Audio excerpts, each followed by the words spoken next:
think to myself, what a wonderful world.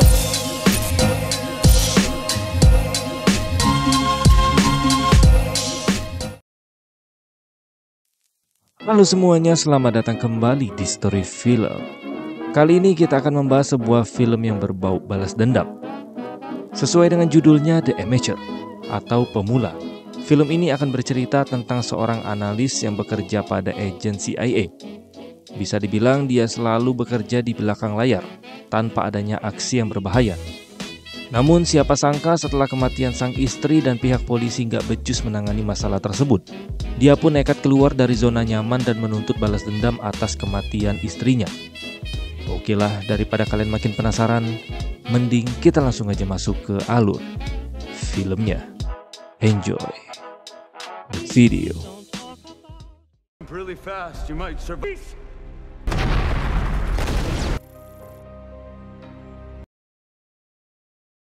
Di awal film kita diperlihatkan seorang pria bernama Charlie yang sedang membuatkan kopi untuk istri tercintanya. Karena sebentar lagi sang istri yang bernama Sarah akan bertugas ke London selama 5 hari. Meski Sarah sudah mengajaknya ikut beberapa kali untuk pergi ke London, namun karena pekerjaan di kantor lagi banyak, Charlie dengan berat hati menolak. Tapi dia berjanji bulan depan akan ikut bersamanya. Diketahui Charlie bekerja di markas besar CIA Amerika, tepatnya di bagian keamanan data dan analis. Setibanya di sana, dia bertemu dengan salah satu teman dekatnya yang bernama Chuck, orang yang bertugas di lapangan, alias agen rahasia. Saat itu dia ingin meminta bantuan untuk memperbaiki komputernya yang lagi error, karena di dalamnya ada data penting yang harus dikasih pada atasan. Mendengar hal itu, Charlie pun langsung mengiyakan dan akan segera memperbaikinya setelah pulang kerja nanti. Tidak lama kemudian di komputernya, Charlie mendapatkan file dari teman jauhnya yang ada di Turki. Dia memperingatkan untuk hati-hati dengan data ini dan menyarankan untuk membukanya sendirian. Heller. Humor, Heller. Right. I know. Oh. Hey, listen, I'm on. Bye. Di mana ternyata di dalamnya terdapat beberapa bukti dokumen dan cuplikan berita mengenai penyerangan drone di stasiun Kabul, Afghanistan. Awalnya negara-negara lain mengira itu semua ulah angkatan udara milik Amerika. Tapi dari Departemen Keamanan Amerika sendiri langsung membantah dan menyalahkan serangan itu pada pemberontak lokal yang menewaskan kurang lebih 150 jiwa, termasuk pasukan khusus dari Perancis dan Denmark. Padahal yang sebenarnya semua itu ulah dari Direktur CIA Amerika bernama Moore, yang merupakan atasan Charlie di kantornya. Mengetahui itu, dia pun terkejut dan memilih untuk tidak ikut campur dalam masalah ini.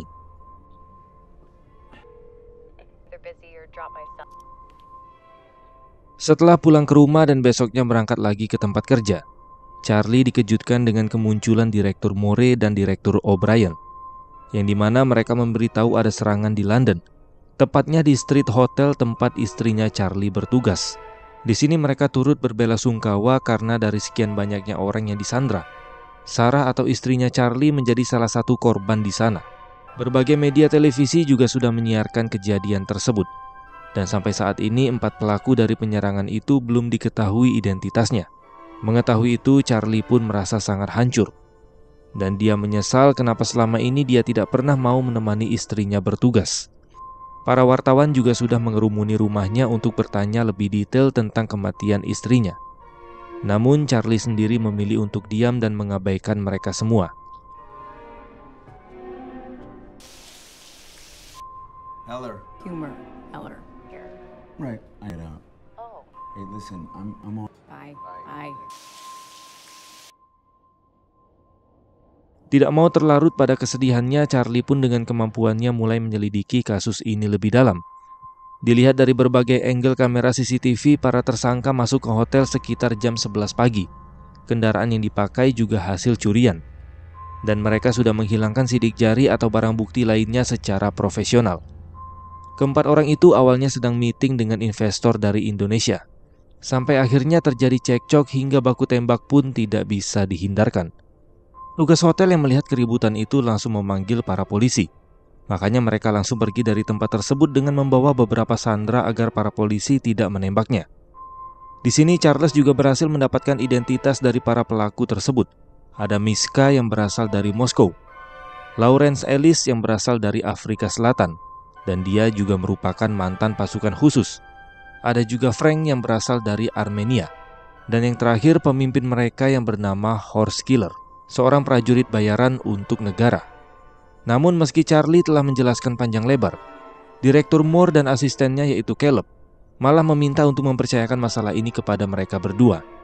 Karena Charlie hanya bagian analisis dan tidak boleh keluar dari ranah pekerjaannya. Padahal dia cuma ingin bertanggung jawab dan ingin tahu kelanjutan dari kasus ini. Sepulang dari sana, Charlie kembali meratapi kesedihan dan mengingat kembali apa yang terjadi kepada istri tercintanya. Jika agen CIA tidak mau bertindak, maka dia sendiri yang harus balas dendam. Keesokan harinya di kantor secara diam-diam Charlie mulai mengkopi seluruh bukti penyerangan drone di Afghanistan untuk diberikan kepada Direktur Moore. Tak lupa juga dia menyempilkan beberapa alat penyadap di berbagai tempat termasuk di dalam berkas tersebut.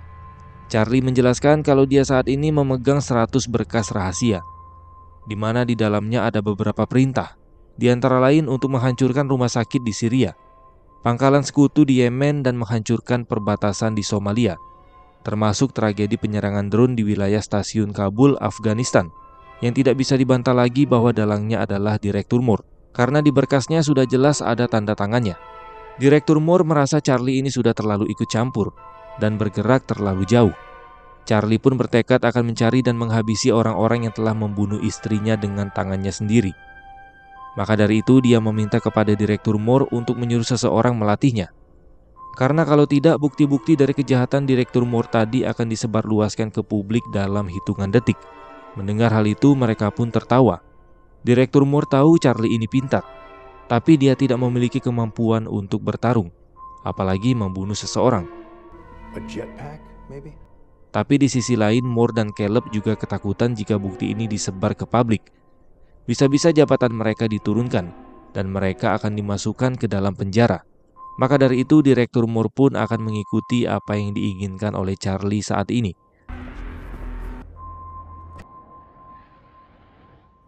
Singkat cerita, Charlie pun mendatangi kamp latihan milik agen rahasia CIA. Di sana dia dipertemukan dengan orang kepercayaan dari Direktur Moore, yaitu Kolonel Robert Henderson, atau biasa dipanggil dengan Kolonel Hendo. Sementara itu, Caleb dan ratusan bawahannya langsung menggeledah seluruh isi kantor untuk mencari saklar yang dimaksud. Karena dengan alat itu, bukti-bukti kejahatannya akan tersebar secara otomatis ke publik. Beberapa agen menganggap itu cuma gertakan. Akan tetapi, Caleb tidak mau menganggap remeh karena Charlie memiliki IQ yang di atas rata-rata. Tak hanya itu, mereka juga melihat aktivitasnya beberapa hari ke belakang untuk mengetahui bagaimana Charlie bisa menyembunyikan saklar tersebut di tengah keamanan gedung CIA yang sangat ketat. Malam harinya, Kolonel Hendo atau mentornya memberitahu bahwa Charlie bukanlah seorang pembunuh. Maka dari itu dia ingin tahu tentang bagaimana rencana Charlie untuk menghabisi para pelaku. Menurutnya, menodongkan senjata api kepada seseorang secara langsung akan lebih sulit ketimbang latihan tadi.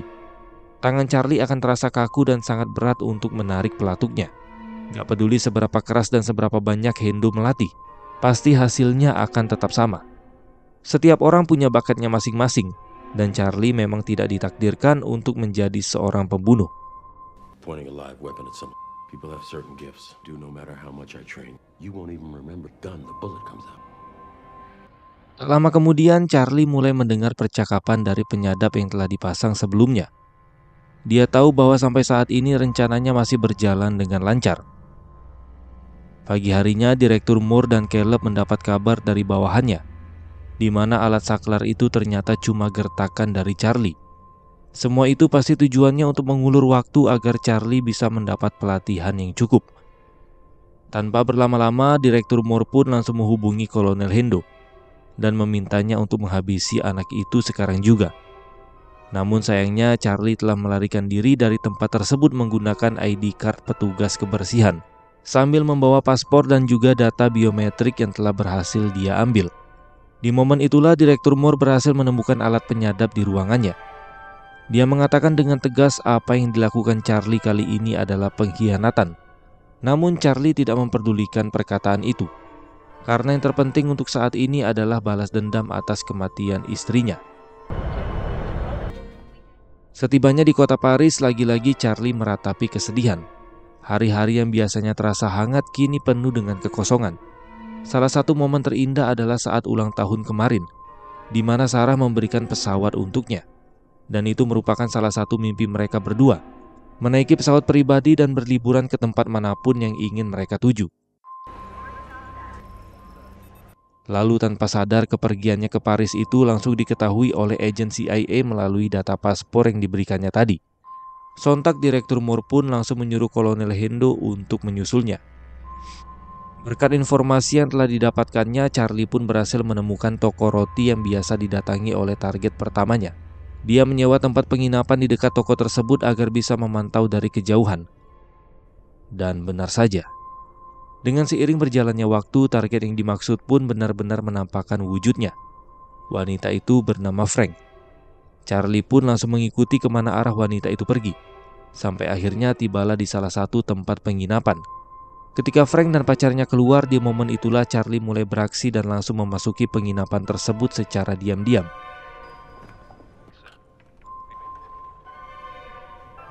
Setelah berhasil masuk ke dalam, dia pun langsung mencari data apapun tentang pemimpin mereka yang bernama Horse Killer, karena dialah orang yang telah menghabisi nyawa istrinya.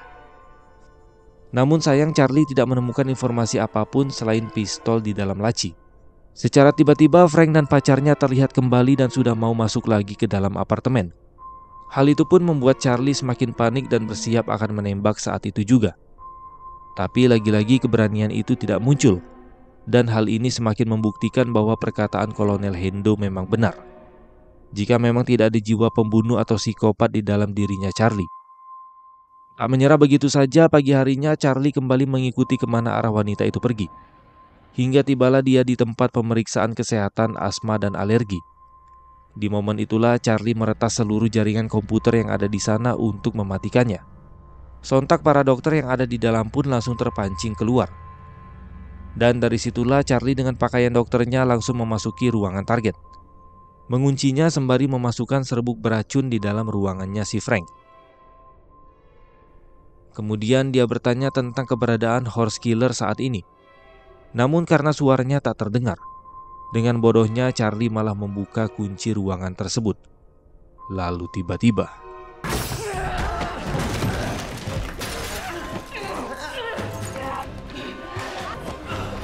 di saat Frank berusaha melarikan diri, namun sayangnya ada mobil yang melaju kencang ke arahnya, yang membuat dia tertabrak dan akhirnya tewas seketika. Lalu secara diam-diam Charlie mengambil HP milik korban dan langsung melarikan diri dari TKP kejadian. Dia merasa ketakutan karena ini adalah pertama kalinya Charlie menghabisi nyawa seseorang. Setelah itu dia langsung mengemasi barangnya dan akan berpindah tempat ke Marseille, kota yang diketahui sebagai pengiriman senjata terakhir kali terlacak dari HP-nya si Frank.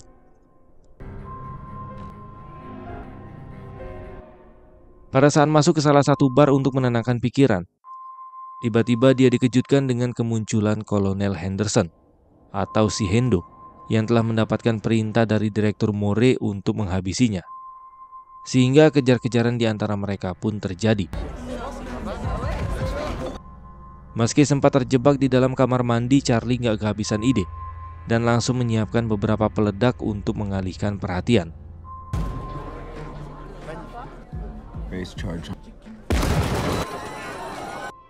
Dari kejadian itu, lagi-lagi Kolonel Hendo kehilangan jejak. Mengetahui kondisinya semakin kacau balau, keesokan harinya Charlie mendatangi teman lamanya untuk meminta bantuan.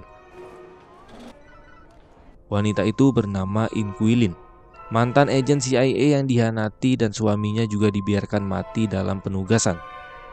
Tidak lama kemudian mereka berdua langsung mencari lebih dalam perihal target yang selanjutnya menggunakan data yang ada di dalam HP si Frank. Sealer yang merupakan dalang penyerangan di London paling sulit ditemukan keberadaannya. Sejauh ini Charlie mengetahui bahwa mereka beroperasi sebagai perantara dalam jual beli senjata ilegal dan juga menjadi tentara bayaran. Itulah mengapa Direktur Moore tidak mau menangani kasus ini, karena dia sering memakai Sealer dalam aksi-aksi gelapnya. Dan otomatis jika Sealer ditangkap, maka aibnya juga akan ketahuan. Sementara itu, direktur utama CIA yaitu O'Brien mulai curiga kepada Moore dan dia menyuruhnya untuk menghentikan aksi-aksi gelapnya yang mencemari nama baik Amerika dan juga agen CIA. Tapi meskipun begitu, Moore tetap tidak mau mengakui semua perbuatannya.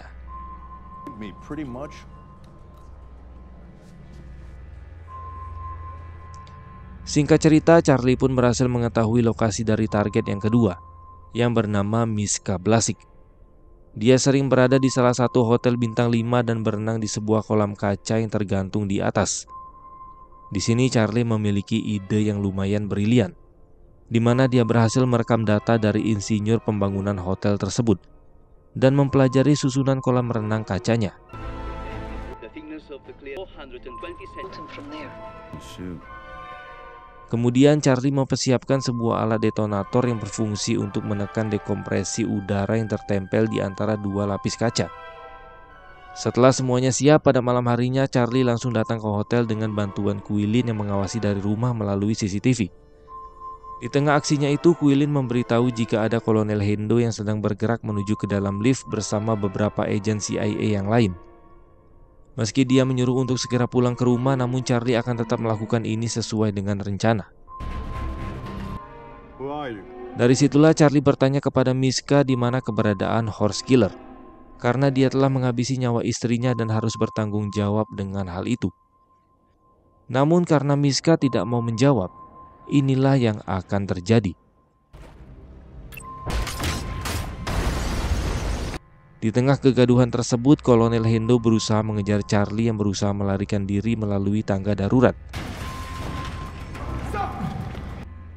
Beruntung orang suruhan Quillin datang tepat waktu sehingga pertarungan di antara mereka berdua pun tidak dapat terelakkan.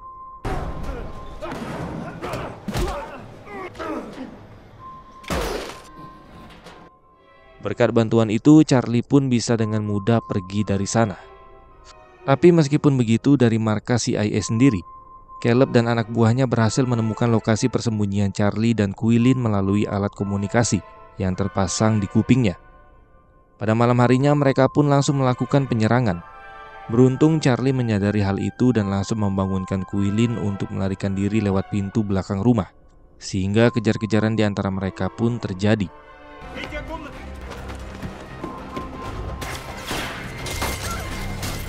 Namun sayangnya Quillin terkena tembakan.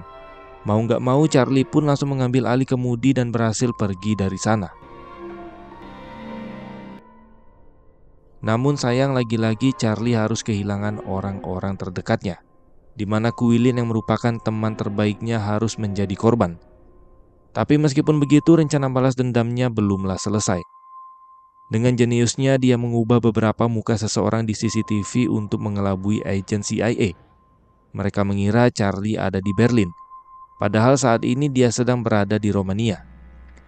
Meski sebelumnya telah kehilangan beberapa petunjuk, kini Charlie kembali membuka laptopnya dan mengakses data jual beli senjata untuk memancing target ketiganya keluar, yaitu Lawrence Ellis, yang padahal Charlie hanya membuat transaksi palsu dan sengaja mengajaknya bertemu di sebuah gedung kosong.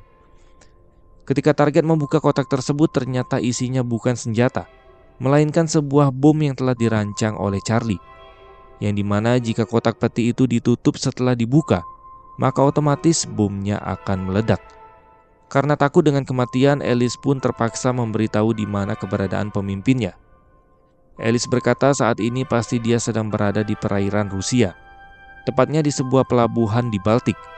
Namun alih-alih mematikan bomnya setelah mendapat informasi, Charlie malah langsung pergi dari sana meninggalkan Ellis. Dan inilah yang terjadi. Their names. Stuff. I'm not messing. I'm really fast. You might survive the blow. Singkat cerita, Charlie pun telah sampai ke tempat yang dimaksud, di sebuah pelabuhan Baltik Rusia. Dia mulai mencari-cari informasi yang dibutuhkan, dari tempat ke tempat untuk mendapatkan petunjuk lebih banyak. Berjam-jam mengamati dengan jeli siapa orang di sana yang cukup mencurigakan dan akan menjadi jalan menuju Horse Killer.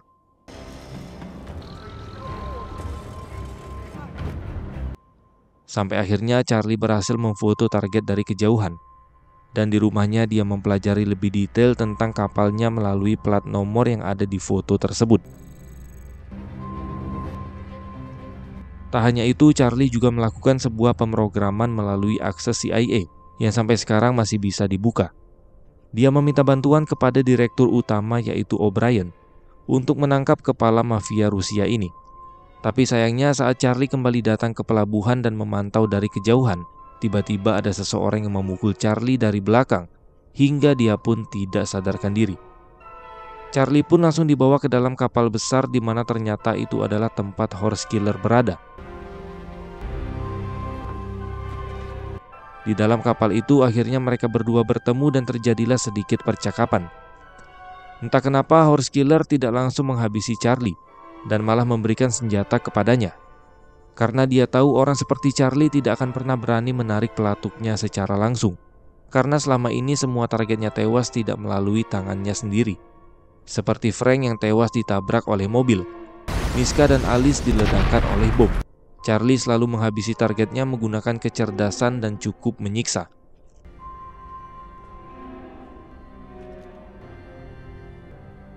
Scales. She felt. Di tengah perbincangan tersebut, hal tak terduga pun terjadi, di mana ternyata dari awal Charlie sudah berhasil mengendalikan kapalnya dan membawanya ke perairan Finlandia. Ternyata tadi pas Charlie mengakses data CIA, hal itu bertujuan untuk membajak dan menyuntikkan sistem pilot digital kepada server kapal dari jarak jauh. Sistem itu bisa dikendalikan menggunakan GPS, makanya dari awal dia memang sengaja biar ditangkap dan berusaha mengulur-ngulur waktu. Sampai akhirnya yang tadinya mereka ada di perairan Rusia, kini mereka telah memasuki perairan Finlandia. Di saat itulah para pasukan Angkatan Laut Finlandia dan Interpol langsung mengepung kapal mereka untuk menangkap horse killer dan anggotanya karena telah melanggar aturan yang ada. Di sisi lain, Direktur Utama CIA O'Brien memberitakan bahwa dia bersama Charlie berhasil mengumpulkan semua bukti kejahatan, yang dimana Direktur Moore dan Caleb telah melakukan bisnis gelap pemasukan senjata. Karena hal itu, mereka berdua akan segera ditangkap dan akan diberikan hukuman yang setimpal. You would not expect me to. Dari sini kita bisa tahu setelah kejadian itu, Charlie langsung memberikan bukti kejahatan kepada O'Brien agar para sampah itu bisa segera disingkirkan. Dan perlu diketahui jika pembajakan kapal sebelumnya juga dibantu oleh Direktur Utama, yaitu O'Brien. Di sana Charlie memberikan kesepakatan di mana dia tidak akan membunuh horse killer dan membiarkan horse killer ditangkap hidup-hidup untuk CIA. Asalkan pada saat horse killer berada di penjara, dia mendapatkan akses izin masuk ke dalam selnya dan bisa melakukan apapun yang Charlie inginkan, termasuk menyiksanya. Dan film pun selesai.